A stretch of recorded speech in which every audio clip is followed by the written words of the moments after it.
Startu przedstawia podcast Luźni w kroku. Prowadzi Ultradziku. Serdecznie zapraszamy. Cześć wszystkim, witajcie w biegowym podcaście Do Startu Luźni w kroku, w którym to powalczymy z różnymi tematami biegowymi. A w dniu dzisiejszym weźmiemy na tapetę temat, jak sobie zorganizować wypad biegowy.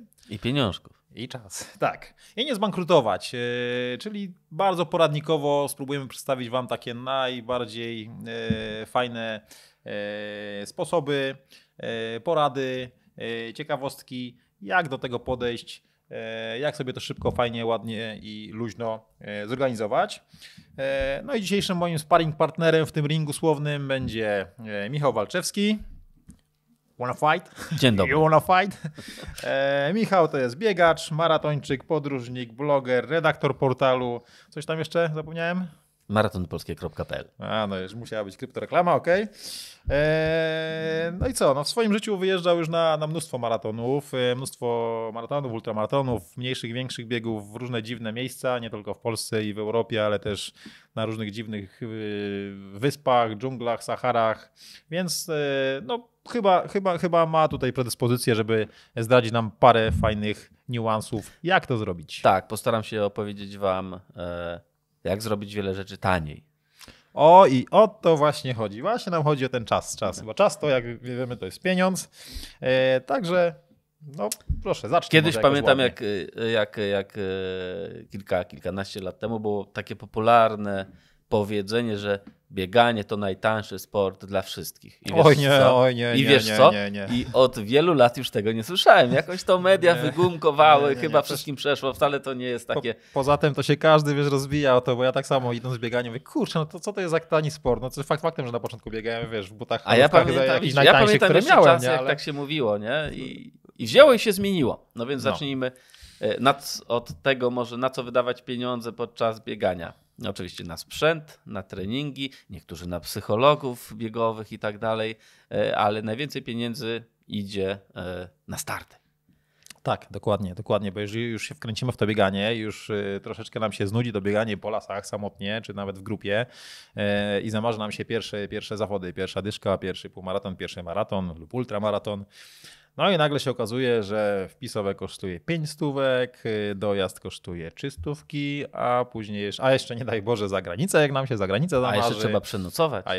A jeszcze wypadałoby coś zjeść, nawet napić się, nie? I przed biegiem, i nawet po biegu, żeby poświętować to, żeśmy dobiegli. No także tu nam się robi taka fajna piramidka finansowa i dzisiaj szybciutko chcielibyśmy Wam pokazać, jak to zrobić, żeby ta piramidka była jak najmniejsza. Zacznijmy od dołu, to co za darmo. To co za darmo. Ja przepraszam. No i elegancko, to może na tym skończymy nawet. Jakie są darmowe biegi? Słuchaj, wiem, że to nie jest program reklamowy i nikt nam za to nie płaci, ale organizatorom parkrunów się to po prostu należy. Moim zdaniem są to biegi, słuchajcie, darmowe, za darmo.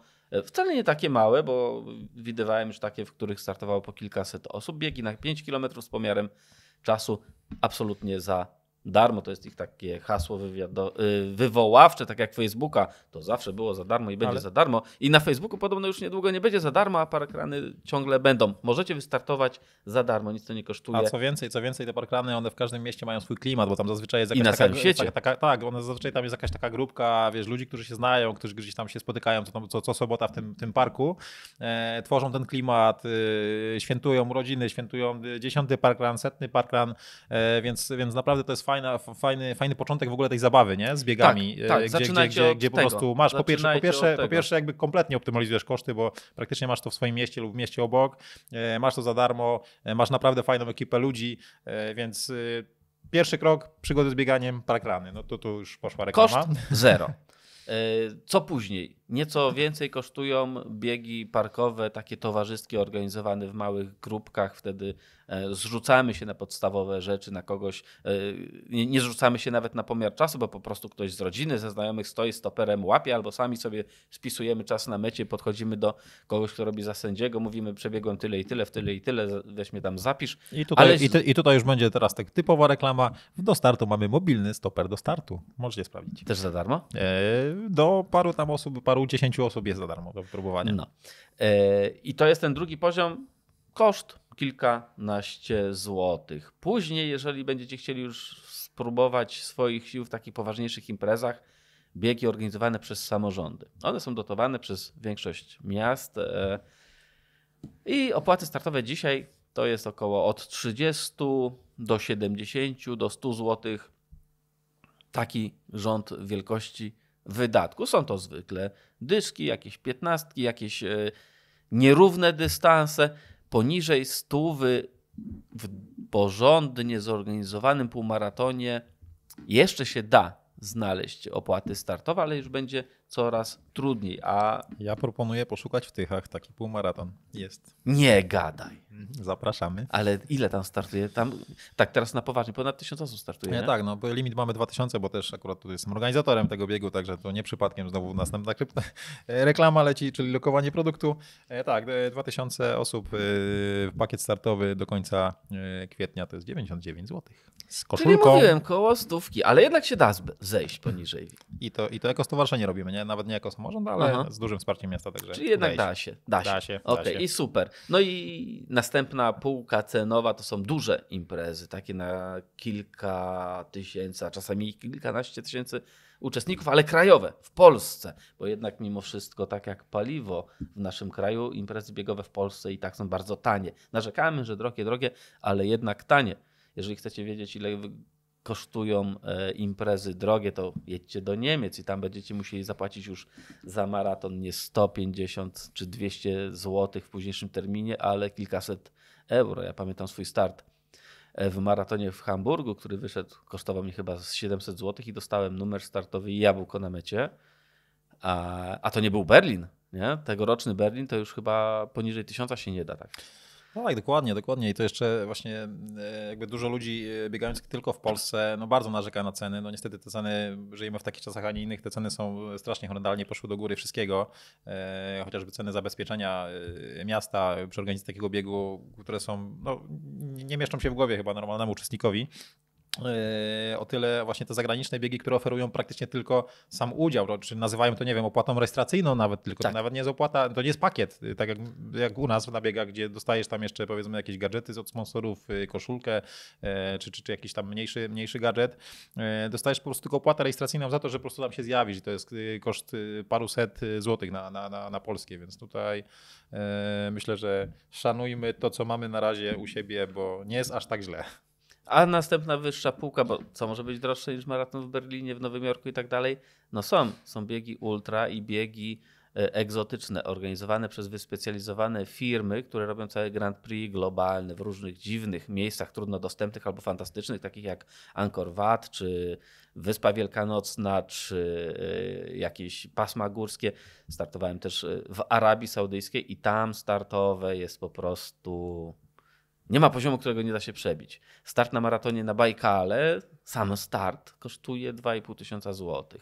Sam start na maratonie na Wyspie Wielkanocnej kosztował 1800 zł, ale można było jeszcze dokupić pakiet z noclegami za następne 3500, nie? Dobra, ja tu zadzwonię teraz w tym momencie, żeby ci przerwać, bo zaczynamy straszyć. My tu mieliśmy rozmawiać o optymalizacji tych kosztów, a my tu mówimy... I zaraz będziemy optymalizować. A ty tu jedziesz, za chwilę jakieś biegi dla szejków nam tutaj zaczniesz, wiesz, oferować. Dobra, słuchaj, bo już 1/3 czasu nam odleciała, a fajnie się tutaj rozmawia o startach, a mieliśmy tutaj zrobić szybki przegląd takiego know-how, co, jak i dlaczego.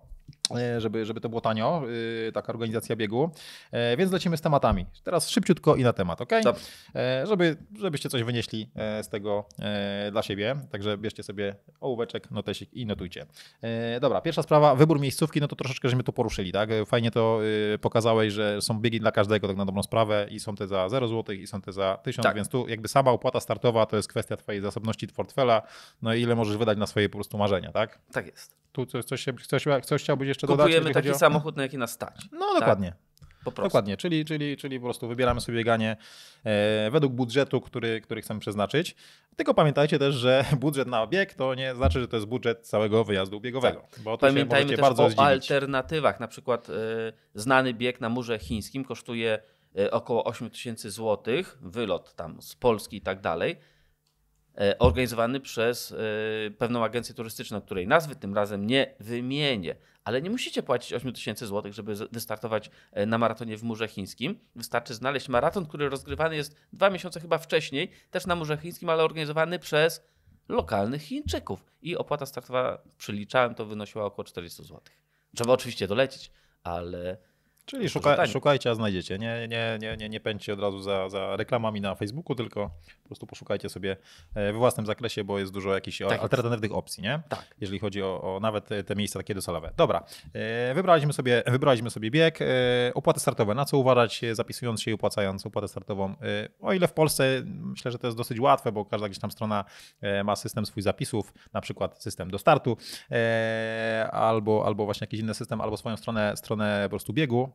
O tyle za granicą troszeczkę to inaczej wygląda. Są pewne zagrożenia, o których pewnie chciałbyś powiedzieć nam. Są zagrożenia. W jednym z odcinków już opowiadałem o tym, że niektóre kalendarze zagraniczne umożliwiają zapisy za ich pośrednictwem. Tu pamiętajmy, że zapisujemy się jednak poprzez pośrednika, więc ta opłata startowa, to, że zapłaciliśmy, nie oznacza, że zostaniemy zarejestrowani w tym biegu skutecznie, a jednocześnie często okazać się może, że musimy dopłacać, tak? Bo opłata taka rejestracyjna pobierana przez stronę zarządzającą kalendarzem jest na przykład 10%. Taki przypadek mamy choćby w przypadku maratonu na Machu Picchu, gdzie on jest bardzo drogi, ale zapisując się wydaje nam się, że jest całkiem tani, kilkaset złotych, a to tylko 10% i malutkim druczkiem jest wpisane 90% płatne w późniejszym terminie. Trzeba też wiedzieć, podróżując poza granicę, bo w Polsce, tak jak powiedziałeś, jest dosyć łatwo. Podróżując poza granicę, często są dwa cenniki. Cennik dla lokalsów i cennik dla zagranicznych. Tak, dokładnie. Dla zagranicznych. Zagraniczni biegacze, turyści często płacą po kilkanaście razy, kilka zwykle, ale czasem i po kilkanaście razy więcej. Tak jest na przykład w Indiach i w większości Azji Południowo-Wschodniej, że płacimy dużo więcej. Czyli my na przykład płacimy za start 400 zł, a lokalsi 30 zł. W przeliczeniu, tak? I jak patrzymy na te wszystkie prizy, to trzeba zwrócić uwagę na tych zagranicznych, bo nam się będzie wydawało, że jest fajnie, kupimy bilet lotniczy, a później się okaże, że mamy jeszcze kupę pieniędzy do zapłacenia. Czyli trzeba szybko po prostu się ożenić z jakimś tubylką, przyjąć obywatelstwo i wtedy... Myślę, że to tak nie działa. Myślę, że to tak nie działa. Okej, dobra, czyli nietrafione. Oczywiście też trzeba jeszcze zwrócić uwagę na pewne jakby okresy, gdzie ta cena zazwyczaj rośnie, przynajmniej w większości biegów, albo w dużej liczbie jest tak, że w pierwszym okresie ta cena jest mniejsza, później, nie wiem, jak się skończy pewna pula, albo czasowa, albo ilościowa, ta cena się zwiększa, więc też warto po prostu sobie wybrać te biegi wcześniej, wcelować się w te biegi, bo wtedy po pierwsze taniej można kupić same startowe, a po drugie też łatwiej zaplanować i taniej zaplanować pewien wyjazd, tak? Zwłaszcza jeżeli gdzieś za granicę jedziemy. Ale moim zdaniem jest to pułapka konsumencka. Jeżeli zapisujemy się na bieg gdzieś nawet egzotyczny, wiesz, na 10 miesięcy przed, istnieje duże ryzyko, że my na ten bieg jednak z różnych przyczyn nie pojedziemy. Nie będziemy trenować, będziemy mieli kontuzję, zmienią się linie lotnicze, odwołają loty i my już nic z tym nie zrobimy, tych pieniędzy nie odzyskamy. No, nawet w Polsce często, bo tak jak mówisz, zapisując się, wiesz, 8 miesięcy wcześniej na jakiś duży półmaraton płacisz 100 zł, a w biurze zawodów już 250. No tak, tylko wiesz, pamiętaj też właśnie o tych kolejnych jakby opłatach, tak? Bo jeżeli masz te 10 miesięcy, to łatwiej ci znaleźć, na przykład jeżeli, nie wiem, będziesz chciał na maraton w Berlinie jechać, wiesz, dzień wcześniej szukać sobie noclegu, no to pewnie zapłacić jak za zboże. Nie, dlatego trzeba ten odpowiedni okres, to tak. Znajdziesz sobie coś wiesz, fajnego w jakimś hostelu, czy wiesz, tańszy jakiś pensjonat. 2 miesiące wcześniej, 3 miesiące wcześniej, to moim zdaniem ma sens. Ale zapisywanie się, wiesz, bo bardzo popularną opcją jest to, że zapisy do kolejnej edycji ruszają na drugi dzień po zawodach. Czyli jeżeli mamy wielki maraton 1 września i on się odbył, to 2 września organizatorzy puszczają zapisy na następną edycję za rok. I ludzie się zapisują skuszeni tym, że jest troszkę taniej, ale przez rok naprawdę dużo rzeczy może się wydarzyć. Ta oszczędność jest tylko teoretyczna. Dobra, Michale, jedziemy do następnego punktu, bo czas nas goni. Transport.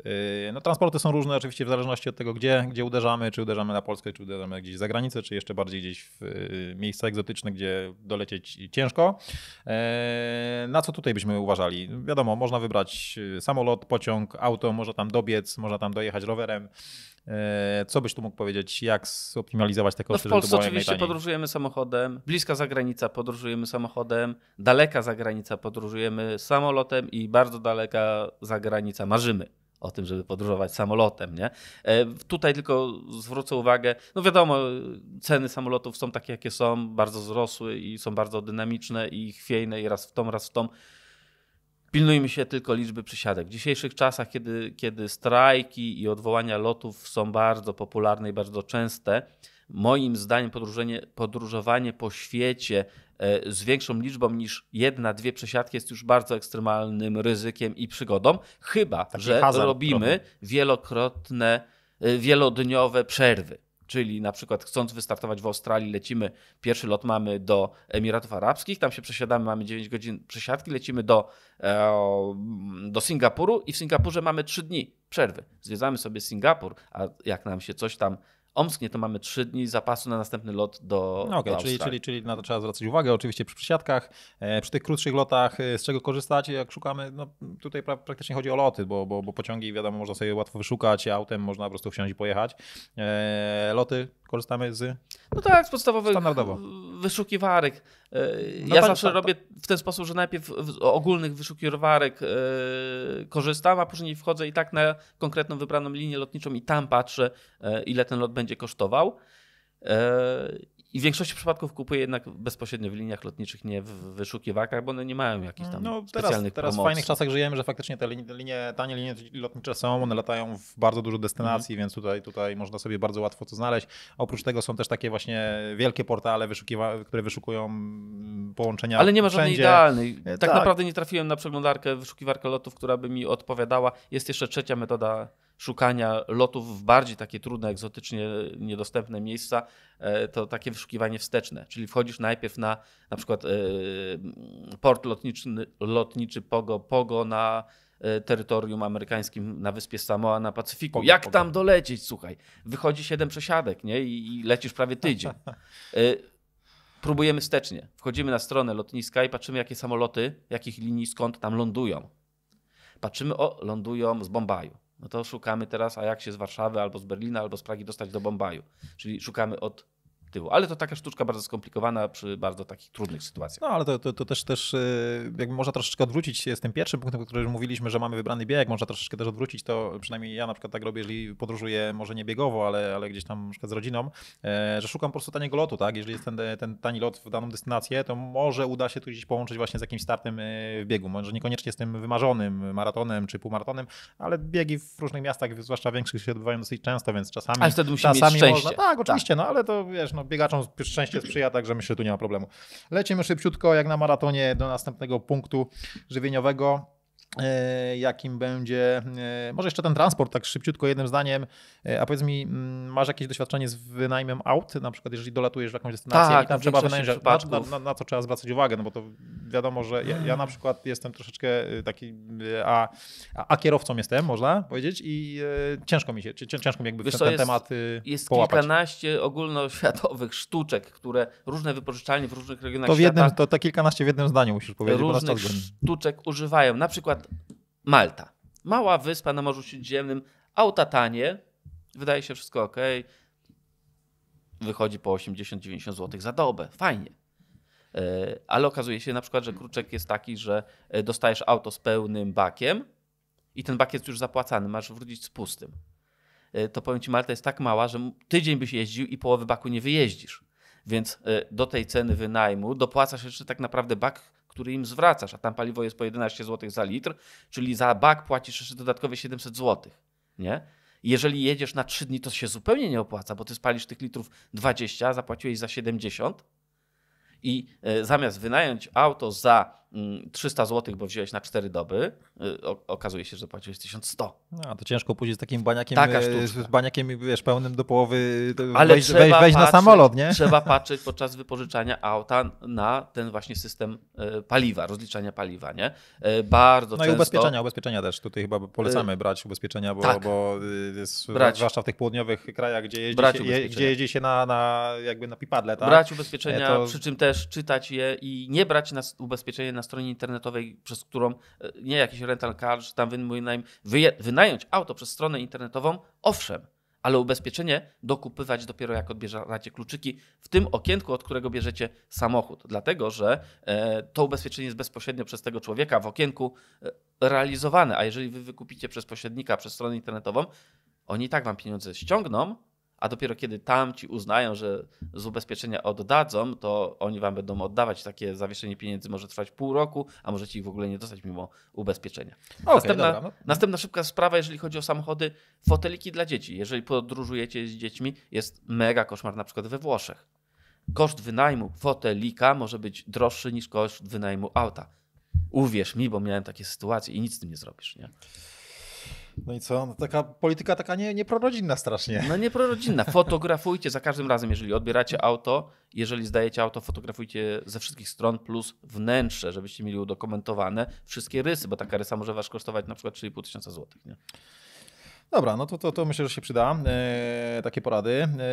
Lecimy dalej. Dolecieliśmy na miejsce, albo dojechaliśmy, albo dobiegliśmy. Trzeba się gdzieś tam przespać. I tu jest dosyć dużo opcji, bo jedna sprawa chyba najtańsza to jest bardzo często na biegach oferowane są pewne jakieś opcje noclegowe od najtańszych, przynajmniej na przykład bardzo często na biegach ultra, ale też na dużych maratonach, półmaratonach, noclegi na przykład w jakichś aulach sportowych i tak dalej. Wiesz co, na ultra tak. Może mówisz z rozpędu, no bo bardziej jesteś ze środowiska ultra. Takie rzeczy na biegach ulicznych bardzo rzadko się zdarzają. Za granicą. W Polsce też bardzo rzadko. Jest to dla organizatorów mimo wszystko jednak kłopot. Kilka razy spałem na takich salach gimnastycznych i też jednak nie polecam. Lepiej wydać no to wiadomo, stówkę. Ten komfort może nie jest jakiś tam... Wiesz, wszyscy chrapią, łącznie ze mną. Nie chciałbyś ze mną być w sali gimnastycznej. Okej, dobra, będę pamiętał, jak gdzieś polecimy razem. Jest to oczywiście jakaś opcja, ale nie wiem, czy warto zaoszczędzić te 100 zł i spać na sali. Dobra, no to jeżeli nie sala, to jeszcze jakie opcje i gdzie tego szukać? Oczywiście no wynająć na Bookingu. Booking się kłania, Airbnb i mnóstwo innych różnych portali do wynajmu. Jest to proste, możemy zawsze sobie znaleźć, wiesz, pod takie pieniądze, jakie chcemy wydać.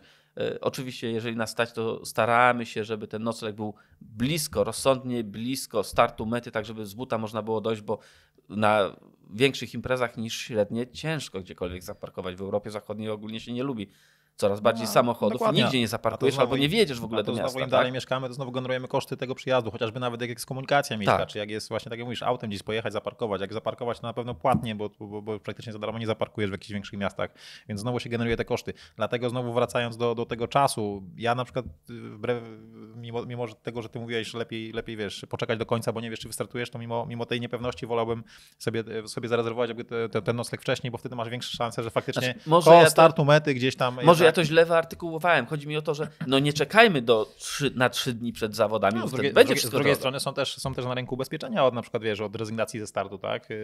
A wtedy czytajcie warunki ubezpieczenia, bo się zdziwicie naprawdę. Ale to w każdych ubezpieczeniach trzeba czytać, bo tam są takim małym druczkiem, że ta rezygnacja ze startu to tylko w przypadku, jak nas kosmici zaatakują i później się okaże, że nic z tego nie mamy. Lecimy dalej. Bagaż. Jak się szybciutko, fajnie spakować na taki bieg? Małe równa się tanie. Prosta zasada. Bardzo dobrze. Kiedyś wspominałeś nawet, że raz jechałeś tylko w jednych butach dziurawych na nogach i to praktycznie wystarczyło na maraton. Jest też taka sztuczka, ale to jak będziecie jechać do Afryki, najlepiej się sprawdza, bierzcie ze sobą rzeczy, które wrzucicie. Nie? Tam się zawsze komuś przydadzą, ale nie chodzi o to, żeby obdarowywać mieszkańców Afryki starymi ubraniami. Dzięki temu możecie miejsce, które zapełniają wam w tamtą stronę, jak lecicie, ubrania, opróżnić, nakupować sobie troszkę pamiątek, a stare ciuchy wyrzucić, zostawić, dziurawe skarpetki i tak dalej. Majtki znoszone, które już wiesz, żona ci mówi od 3 lat przestań w tych dziurawych majtkach chodzić, a ty mówisz, że to moje ulubione. To w Afryce możecie zostawić. Ale to też może nie ten sam patent, ale podobny patent jest na przykład w ogóle w każdych biegach i na przykład w europejskich, już nie pamiętam, gdzie myśmy to startowali, bodajże w Wiedniu. Jak jest gorsza pogoda, to bardzo często jest tak, że właśnie ludzie biorą sobie takie rzeczy, które już nawet sportowe, jakąś kurtałkę czy jakiś sweter, których chcą się pozbyć, już nie są potrzebne. No i wiadomo, czasami stoisz w tym boksie startowym, nie wiem, pół godziny, czasami nawet dłużej, jak są wielkie maratony. No i po prostu jesteś ubrany, a przed startem zdejmujesz, wyrzucasz, oni to zbierają, oddają tam do PCK czy w jakieś inne cele charytatywne. Ja kiedyś w pewnej sieci handlowej kupiłem, której nazwy nie wymienię, bo nam nie płacą, kupiłem 6 fajnych kurtek po 29 zł, takich deszczówek nieprzewiewnych, bardzo słabej jakości, ale tylko i wyłącznie po to, żeby mieć na starcie jakiegoś maratonu, gdzie będzie zimno i ją zostawić. Nie w krzaki oczywiście, ale dokładnie. I teraz wiesz, w tych second handa, czyli z odzieżą używaną jest naprawdę mnóstwo takich kurtałek, które po prostu można kupić jednorazowo za 10 zł i po prostu się tego pozbyć. Jeżeli jest jakaś zbiórka, to na zbiórkę, jeżeli nie, to chociażby nawet do kosza czy gdziekolwiek indziej. Dobra, lecimy dalej, bo już prawie widzimy metę z zakrętu, a jeszcze parę tematów zostało. Taki temat do ciebie, Michale. Powiedz mi, jak sobie radzisz z dostępem do internetu, zwłaszcza poza Unią Europejską, no bo w Unii Europejskiej to nie mamy problemu, no ale poza Unią no przydałby się tam, wiesz, jakiś fajny post na Facebooku, czy chociażby trasę sobie znaleźć, gdzie muszę się przyznać, że na świecie jest bardzo dobrze, jeżeli chodzi o internet. Przez ostatnie kilka lat ogromna rewolucja. Wszędzie znajdziesz internet, wszystkie hotele. Co innego, że hotele niestety lubią oszukiwać i piszą, że mają internet. I mają internet, tylko że działający tak wolno, że nawet w trybie tekstowym nic nie możesz 2 litry robić, internetu w wiaderku. Niestety problem jest z tymi troszkę oszustwami, bo można nazwać, że to jest oszukiwanie, udawanie, że internet działa, a on nie działa, ale jest. Czytać opinie na Bookingu podczas wynajmowania. Wszyscy oceniają i oceniajmy, tak? Wystawiajmy. Jeżeli internet jest na poziomie 7/10, to już wiemy, że on będzie bardzo słaby. Jak jest niżej, to w ogóle go nie będzie. Nie? Jakieś lokalne karty na przykład? Tak, jeżeli chcecie spędzić więcej dni niż 2-3, bo wtedy się nie opłaca i podróżować w jakimś kraju, po prostu od razu na lotnisku, ale od razu na lotnisku w większości przypadków, bo jak wyjdziecie, to już będzie kłopot. Od razu idźcie do budki, hello, ja chcę internet, to give me SIM card, please. Show me internet, please, man. I powiem ci, wszędzie ten internet jest, wkładasz sobie taką kartę swoją, wyjmujesz, najlepiej swoją wyjmować jeszcze zanim się doleci, bo włączysz niechcący telefon i wiesz... 1 megabajt za 19,90, nie? Oczywiście lepiej sobie to, wiesz, zrobić research, jak to wygląda z tym internetem w docelowym kraju, no bo żeby nie natknąć też się na człowieka, który my friend, I got special price for you i nagle okazuje się, że kupujesz sobie kartę, która, wiesz... I tak nie działa. No dokładnie. I tak nie działa. Wszędzie w najbardziej nawet zapadłych dziurach obecnie można kupić internet i się przyda choćby jako nawigacja, nie?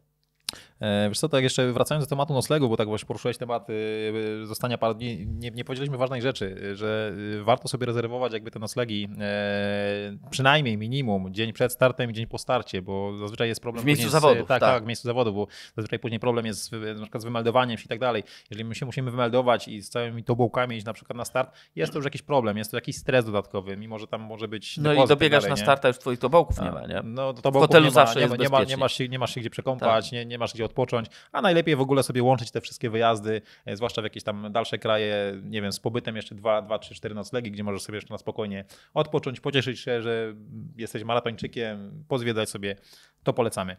Okej, dobra, mamy internet, jesteśmy na miejscu, dzień zawodów, my jesteśmy 4 dzielnice dalej, 15 km od startu. Jak się tam najlepiej dostać?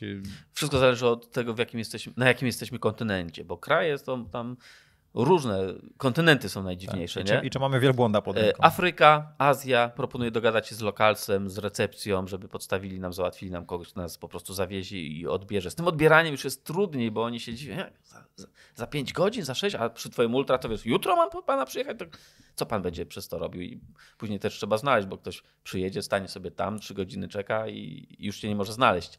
Najlepiej załatwić sobie, tak, ja to tak mówię, lokalsa z samochodem, niekoniecznie taksówkę. Afryka i Azja Południowa, Wschodnia, cała Azja. Bardzo chętnie cię zawiozą, wiesz, za jakieś psie pieniądze, za $10, za 30 zł i będą na ciebie czekali, nie? Po Indiach się zresztą tak podróżuje, że łapiesz po prostu samochód na ulicy i gadasz, za ile cię tam zawiezie, albo czy całą dobę by cię mógł uwozić. Bardzo chętnie, bo swój własny samochód to jest jednak kłopot. W dużych europejskich miastach czy w Stanach, no to wiadomo, to jakoś gdzieś tam metrem, komunikacją publiczną dojedziesz w ten czy inny sposób.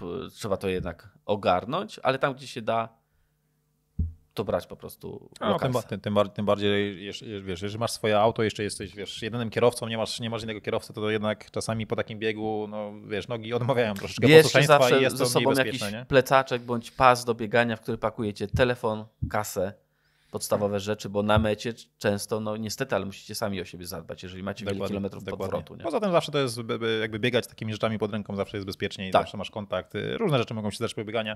Ja akurat ze swojego podwórka, gdzie biega się po lasach, czasami długo jesteś sam, no może się przydarzyć 1000 rzeczy.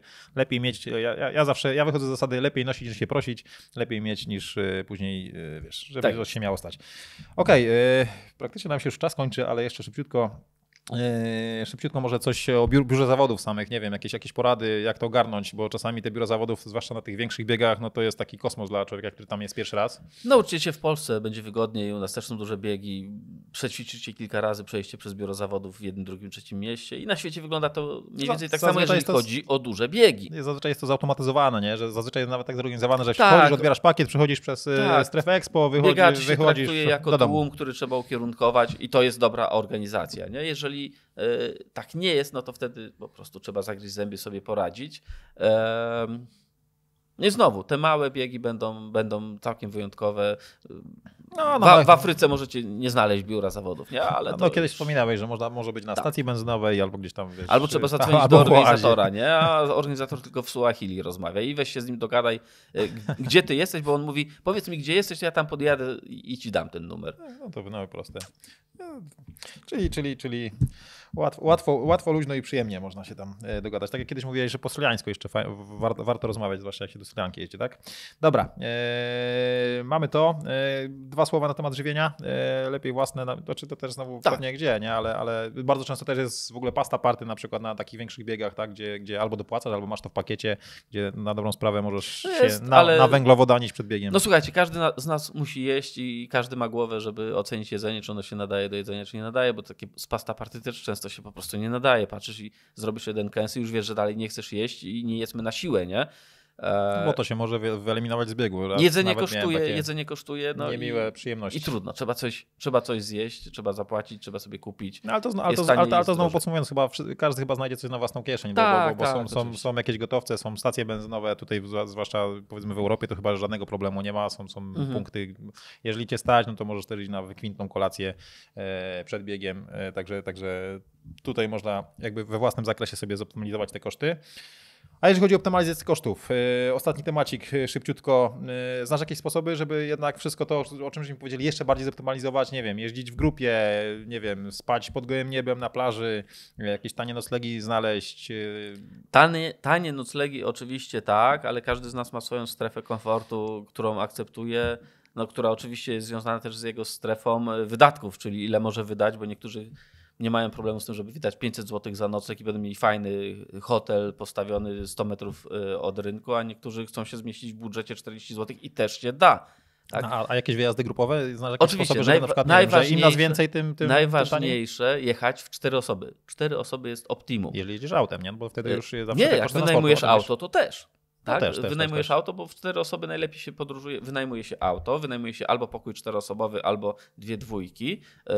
Ewentualnie można też w 3 osoby. Tak? To trójkę też wszędzie w hotelach. Albo jeszcze tanie są jeszcze hostele, gdzie większość kosztów poza samolotem rozbija się na tą liczbę osób, więc jadąc grupką najwięcej się oszczędza, ale jest jeszcze jedna metoda. Bardzo niepopularna i bardzo zawsze boję się o niej mówić. Jechać bez rodziny. Najdroższa jest żona. Nie dlatego, że żona lubi wydawać, tylko że dlatego, że żona to jest ten sam budżet, a drugie tyle, nie? No, to jeżeli nie jest to powiązane z twoimi feriami, takim wyjazdem zaplanowanym, rodzinnym, czyli to lepiej sobie samemu jechać, bo żona kosztuje, bo ma wydatki, dziecko kosztuje, bo musi w foteliku jechać w samochodzie. No i jeszcze chce atrakcję. No jeszcze chce atrakcję, piciu. Ale na przykład jak już jedziesz z czyjąś żoną, to niekoniecznie będzie drożej. No bo czyjaś żona zazwyczaj płaci za siebie, zazwyczaj z pieniędzy swojego męża. I tym wesołym akcentem kończymy dzisiejszy odcinek, bo nam się troszeczkę czas tutaj rozciągnął. Mam nadzieję, że parę tutaj rzeczy, parę niuansów wyciągnięcie i dzięki temu przyoszczędzicie parę grosików na wjazdach biegowych, bo wyjeżdżać biegowo naprawdę warto brać udział w zawodach. No to jest po prostu fajne. I tyle. Dzięki wielkie za dzisiaj. Dziękuję. Idę zaś, cześć. No to zamiatamy do jednego woreczka wszystkie dobre rady Michała z dzisiaj. Tak więc, po pierwsze, Jak się chce i umie, to można wyjeżdżać na biegi i zawody po taniości. Po drugie, wszelkie aspekty wyjazdu mierz wedle własnego portfela. Start, transport, noclegi, opłaty dostosuj do własnego budżetu. Jak cię stać, śpij w Mariocie, jak nie, to w namiocie. Proste. Po trzecie, korzystajcie z lokalnych ofert, szukajcie tańszych opcji na transport, internet, wyżywienie, bo lokalesi są w porządku. Po czwarte, uważajcie na zapisy małym druczkiem, czy przy opłatach na bieg, czy regulaminach, czy w najmie auta, zakupie ubezpieczenia, bo tam się mogą czaić różne chochliki. Po piąte, optymalizujcie koszty. Podróżujcie w grupie, łapcie promocje, zniżki, wybierajcie mniej napompowane imprezy, a więc tańsze. To tyle w skrócie. No to już raz, dwa planować mi tam wyjazdy jakieś. Z chęcią się gdzieś zabiorę z kimś po taniości. Cześć i czołem. Do zaś.